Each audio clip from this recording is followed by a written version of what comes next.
안녕하십니까.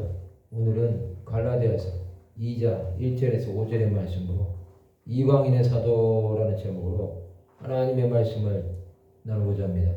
본 말씀은 14년 후에 내가 바나바와 함께 디도를 데리고 다시 예루살렘에 올라갔나니 계시를 따라 올라가 내가 이방 가운데서 전파하는 복음을 그들에게 제시하되 유력한 자들에게 사사로이 한 것은 내가 다름질하는 것이나 다름질하는 것이 헛되지 않게 하려 함이라. 그러나 나와 함께 있는 엘라인 디도까지도 억지로 할례를 받게 하지 아니하였으니 이는 가만히 들어온 거짓 형제들 때문이라. 그들이 가만히 들어온 것은 그리스도 예수 안에서 우리가 가진 자유를 엿보고 우리를 종으로 삼고자 함이로되 그들에게 우리가 한시도 복종하지 아니하였으니 이는 복음의 진리가 항상 너희 가운데 있게 하려 함이라. 사도 바울은 14년 후에 바나바와 디도를 데리고 다시 예루살렘에 올라갔습니다. 이것은 사도행전 15장에 예루살렘에서 회의를 한 내용을 말씀하는 것입니다. 이제 사도 바울의 사역이 본격적으로 시작되었음을 말씀하는 것입니다. 그는 계시를 따라 올라간 것입니다.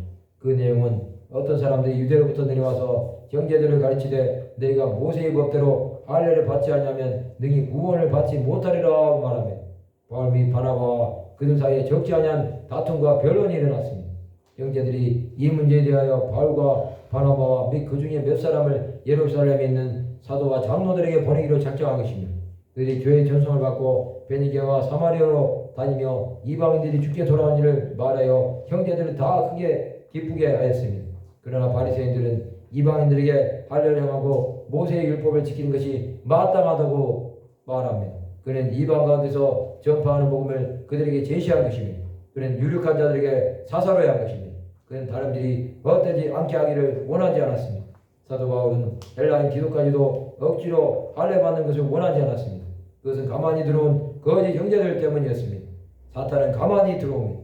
그들은 갈라디아 교회 성도들을 그리스도 안에서 가진 자유를 엿본 것입니다. 또 성도들을 율법의 종으로 삼고자 한 것입니다. 그러나 사도 바울은 그들에게 복종하지 않았습니다. 그것은 복음 진리가 그의 안에 항상 있었기 때문입니다. 바울은 이들과 타협하지 않은 것입니다. 그리스도 안에 있는 자유는 사탄이 빼앗을 수 없습니다. 율법은 그리스도께로 인도하지 못하는 초등교사입니다. 이 율법에 갇힌 자들은 그리스도가 보이지 않는 것입니다. 바울은 이것을 경계하면서 하나님 나라를 전파한 것입니다. 그는 자신이 이방인의 사도임을 분명히 한 것입니다. 우리는 율법으로는 구원이 없다는 것을 깨달아야 합니다. 그래야만이 믿음으로 구원을 얻을 수 있습니다. 이 땅에 있는 우리는 복음의 진리 가운데 살아가는 자들이 되어야 합니다. 성도 여러분, 우리 남은 삶도 하나님 나라를 전파하는 데 들여져야 합니다. 사도 바울은 끝까지 자신의 사명에 충성함으로 하나님의 뜻을 이룬 것입니다. 우리는 오직 예수만이 생명이요 구원의 능력임을 믿는 자들이 되어야 합니다. 말씀을 마치고자 합니다. 복음 진리를 끝까지 전파함으로 하나님의 뜻을 이루는 귀한 하나님의 백성들이 되시기를 주님의 이름으로 축원합니다.